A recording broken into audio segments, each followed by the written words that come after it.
बिस्मिल्लाहिर्रहमानिर्रहीम। तमाम नाज़रीन को अस्सलाम वालेकुम। एक मरतबा फिर हम आपके पास हाज़िर हुए। पहले सबसे तो ये कहेंगे कि अपना चैनल को सब्सक्राइब करें और बेल आइकन को जो है वो टका के उसमें हाथ लगाएं ताकि जब भी हमारी वीडियो आए तो आपको एक नोटिफिकेशन जो है वो मिल जाए आपको। आज इसमें मैं बात करना चाह रहा था कि बहुत अरसा हुआ और कई सालों के बाद यानी 2002 से लेकर आज तक तो मैं हूँ भावल नगर के इलाके में। इस दफ़ा जो बारिशें हुई हैं वो इस कदर ज़्यादा हुई हैं और ख़ास तौर पे ये क्लाइमेट चेंज की वजह से, जिससे कि एक तरफ तो ग्लेशियर पिघलने शुरू हो गए हैं, दूसरी तरफ उन इलाकों में चोलिस्तान के इलाके में और भावल नगर के इलाके में जहाँ कभी बारिश बहुत कम हुआ करती थी। ये कॉटन बेल्ट है, ये वीट बेल्ट है, यहाँ पे पर एकड़ सबसे ज़्यादा कॉटन और सबसे ज़्यादा वीट इस इलाके में लगती थी। लेकिन इस दफ़ा बारिशों ने इतना मुतासर किया है भावल नगर को, ख़ास तौर पे हमारी जो हारूनाबाद से लेकर 6 आर की जो नहर है वो उसके इर्द गिर्द तो इतनी तबाही हुई है कि आप सोच ही नहीं सकते। तमाम फसलें तबाह हो गई हैं, घर थोड़े नुकसान हो गया, सड़कें तबाह हो गई हैं और इसका ज़ाला पता नहीं होगा कि नहीं होगा। तखमीने तो लगाए जाते हैं लेकिन कभी मामलात जो है वो पूरे नहीं होते। ओवरऑल बात करूँगा मैं पाकिस्तान के हवाले से कि जो इस दफ़ा बारिशों की वजह से, सैलाब की वजह से ख़ास तौर पे जो इलाके मुतासर हुए हैं वो खैबर पख्तूनख्वा के अंदर बुनेर, स्वात वैली, पेशावर, नौशहरा, मर्दान, चारसद्दा और इतने इलाके वहाँ के और मज़ीद भी इलाके हैं जहाँ पर अभी तक 400 तकरीबन 80 के करीब अमवात हो चुकी हैं और तकरीबन 4000 के करीब घर जो हैं वो तबाह हो चुके हैं। ये तो हाल है खैबर पख्तूनख्वा का। अब आप आ जाएँ पंजाब की तरफ। सियालकोट, लाहौर, रावलपिंडी, किसी हद तक कसूर, पाकपटन, भावल नगर, इन इलाकों में भी सैलाबी कैफियत है।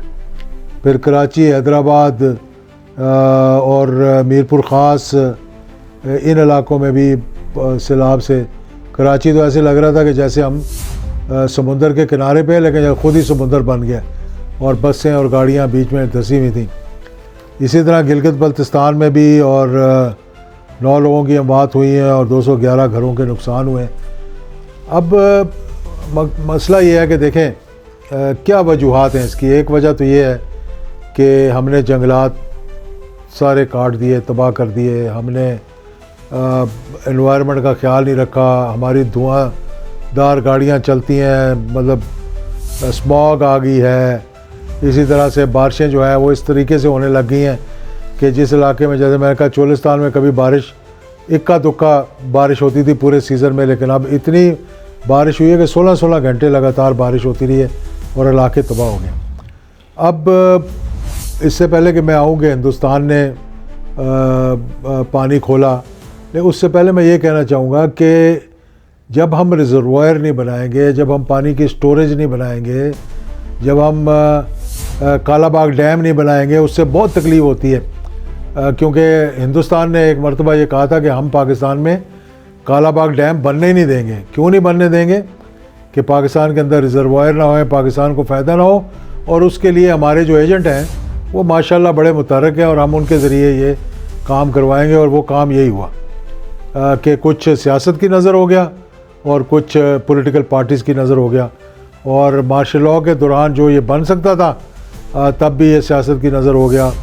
जनरल ज़िया-उल-हक शहीद के ज़माने में भी मुखालफत हो गई और जनरल परवेज़ मुशर्रफ के ज़माने में बड़ी सख्त मुखालफत हो गई, ये नहीं बन सका। और पॉलिटिकल पार्टीज़ में तो इतना दम ही नहीं है, नहरें ही नहीं बना सकते तो ये डैम कहाँ बनाएंगे। इनका तो ये हाल है कि किसी का पानी अगर हम नहीं भी रोक रहे तो वो यही कहेगा जी ये नहर बन जाएगी तो हमारा पानी जो है वो कहीं और चला जाएगा। हालांकि उतना ही पानी अगर उनको दें। तो सबसे बड़ी बात जो मैं करना चाहता हूँ वो ये है कि हमें डैम बनाने चाहिए। चलो कालाबाग डैम को हम छोड़ जाते हैं, हम सफ़ेद बाग डैम बना देते हैं, छोटे छोटे डैम बना देते हैं, रिजर्वायर बना देते हैं, हाइडल के प्रोजेक्ट्स लगाते हैं जिसको हमने डिस्करेज किया और IPPs में चले गए, ना बिजली सही बना सके ना, और पैसा हमने इस तरह ज़िया किया कि हमारी ज़रूरत से डबल बिजली हमने बना दी और अब घर बैठे बैठे लोग पैसा ले रहे हैं। तो ये चीज़ें जो हैं ये गौर तलब हैं तमाम हुकूमतों के लिए। लेकिन जो बात मैं यहाँ करना चाहता हूँ, और वो मैं करूँगा तो खैर लोग कहेंगे, लेकिन इसको ज़रा चेक करके देखें कि कुछ हुक्मरानों की भी गलतियाँ और गलतकारियाँ होती हैं, कुछ अवाम की भी गलतियाँ होती हैं जिसकी वजह से सज़ा मिलती है। और अब 10 मई के बाद तो अवाम और उससे हटकर पहले बारिशों ने, ग्लेशियर्स ने पिघल कर हमारा बुरा हाल कर दिया, और अब हिंदुस्तान ने जो अपने डैम जब खोले हैं कि हमारे वो दरिया जो सूख चुके थे, रावी हो गया, सतलुज हो गया, उनमें भी पानी उन्होंने छोड़ा है पीछे से, और वार्निंग देकर छोड़ा है। लेकिन जब पानी छोड़ा है तो पुल के पुल ही बह गए, और कोई उसके लिए हमने बंदोबस्त नहीं किया हुआ था, हमने कोई डैम नहीं बनाया, कुछ नहीं बनाया। और फिर सबसे बड़ी बात यह है कि कोई ज़मीन नहीं छोड़ते हम। यानी ये रोडा का प्रोग्राम शुरू किया तो दरिया के अंदर ही बनाने शुरू कर दिया, दरिया के रास्ते बनाने शुरू कर दिए, और फिर लोगों को नारे लगा कर कहा जाता है जी यहाँ से आप नकल मकानी कर दें, तो गरीब आदमी जो छप्पर में रह रहा है वो किधर जाएगा।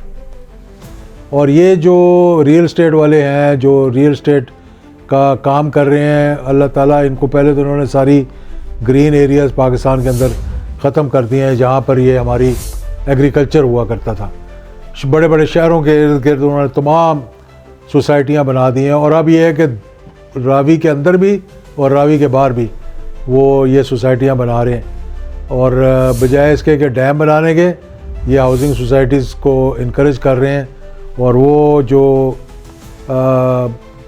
अब मैं उसके बारे में क्या कह सकूं कि तमाम हुकूमतें जो हैं इनके ज़ेर असर हैं, क्योंकि ये इतने ताकतवर लोग हैं कि इनके आगे कोई बोल नहीं सकता। अब हिंदुस्तान को यहाँ बैठकर हम ब्लेम करेंगे उन्होंने पानी खोल दिया, और ख़ैर उन्होंने शायद कोई 10 मई का बदला लिया है, तो ये माजी में भी होता रहा। लेकिन जो बात सोचने की है वो ये है कि मुझे याद है, मतलब अपने हम छोटे होते हुए, कि 1976 के अंदर सैलाब आया था।